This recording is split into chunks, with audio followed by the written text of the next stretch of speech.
नमस्कार, मैं doctor Rahul Kumar Rathore, chest specialist. आज इस वीडियो में बात करने वाला हूँ टीबी के पेशेंट्स द्वारा की जाने वाली 5 वो बड़ी गलतियाँ जिनको ना करने से टीबी के जो क्योर होने के चांसेस हैं वो 100% हो जाएंगे। तो आइए बात करते हैं सबसे पहली गलती की।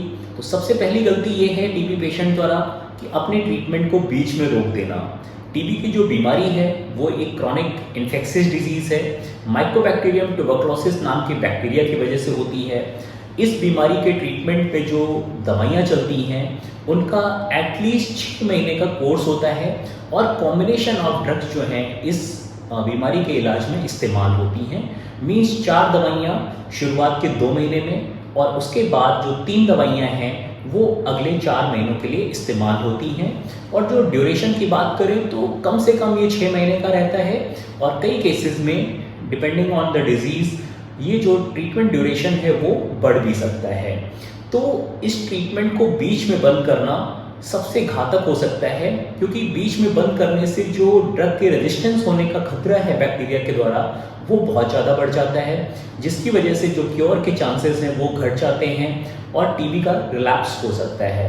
तो अगर आपको या आपके परिवार में किसी को भी टीबी की बीमारी है तो डॉक्टर के द्वारा बताए गए ट्रीटमेंट को पूरी तरह से लें, पूरा कंप्लीट कोर्स करें और जब तक कि डॉक्टर की सलाह ना हो तब तक अपने इलाज को बंद ना करें। और दूसरी गलती जो सबसे कॉमनली देखने को मिलती है वो है irregular treatment and irregular dosing. Means जो दवाइयाँ हैं उन्हें एक नियमित तौर पे लेना बहुत ज़रूरी है।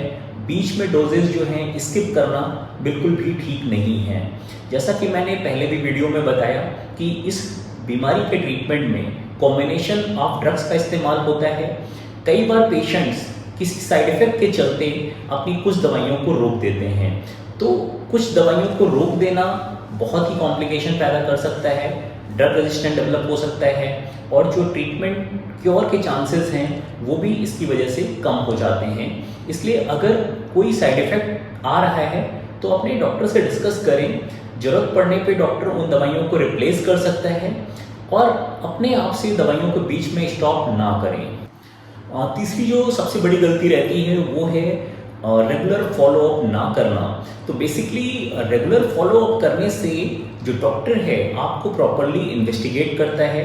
ज़रूरत के अनुसार एक्सरे चेस्ट या फिर बलगम की जांचें कराई जाती हैं ताकि ये पता किया जा सके कि जो ट्रीटमेंट चल रहा है उससे अप्रोप्रिएट रिस्पॉन्स आ रहा है या नहीं। अगर अप्रोप्रिएट रिस्पॉन्स नहीं आ रहा है तो कई बार फर्दर वर्कअप की ज़रूरत पड़ती है ताकि किसी भी तरह के एडवर्स इवेंट या कॉम्प्लिकेशन या फिर रेजिस्टेंस पैटर्न को पहले ही समझा जा सके ताकि जो बीमारी है वो पूरी तरह से ठीक हो सके। और चौथी जो गलती है वो है अपने लाइफस्टाइल में सुधार ना करना। तो बेसिकली जो बीमारी है उन व्यक्तियों में ज़्यादा होती है जो मालनरिश्ड हैं, इम्यून कॉम्प्रोमाइज्ड हैं, जिनके शरीर की लड़ने की क्षमता जो है कम है। आज की डेट में हमारे देश में डायबिटीज़ भी बहुत तेज़ी से बढ़ रही है और इसकी वजह से जो इम्यून सिस्टम है वो डाउन हो जाता है और टीबी जैसे क्रॉनिक इन्फेक्शियस डिसीजेस का खतरा जो है बढ़ जाता है। और अगर आपका शुगर कंट्रोल नहीं है तो टीबी के क्योर होने के चांसेस भी कम हो जाते हैं। तो अगर डायबिटिक हैं तो अपना शुगर अच्छे से कंट्रोल करें ताकि जो क्योर के चांसेस टीबी के हैं वो बढ़ जाएं। इसके अलावा इस बीमारी में प्रॉपर न्यूट्रिशन लेना बहुत ज़रूरी है ताकि जो शरीर के लड़ने की क्षमता है वो इंक्रीज़ हो सके। इसके अलावा जो स्मोकिंग है, अल्कोहल है, ये भी टीबी के रिस्क को बढ़ाता है। तो अगर अभी भी आप स्मोकिंग या फिर अल्कोहल का कंजम्पशन कर रहे हैं तो इमीडिएटली स्टॉप करें।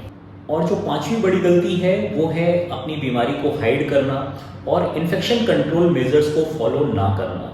तो बेसिकली ये जो बीमारी है काफ़ी इन्फेक्शियस है। खांसने या छींकने से आपके फैमिली के कॉन्टैक्ट्स को, आपके साथ उठने बैठने वाले लोगों को फैल सकती है।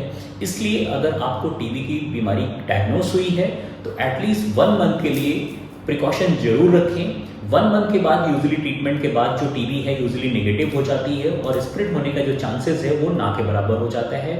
तो इनिशियल डेज में आप आइसोलेशन जरूर फॉलो करें, मास्क जरूर पहनें ताकि जो चेन ऑफ ट्रांसमिशन है उसको हम रोक सकें। आई होप मेरे इस वीडियो से आपको डेफिनेटली हेल्प मिलेगी। तो आपको या आपके परिवार में किसी व्यक्ति को ट्यूबरक्लोसिस है तो ट्रीटमेंट को पूरा करें, दवाइयों को बिल्कुल भी स्किप ना करें। जिस डोज में दवाइयाँ आपको दी गई हैं उसी डोज में आपको लेने की रिक्वायरमेंट है, उसमें कोई भी मॉडिफिकेशन आपके द्वारा पॉसिबल नहीं है।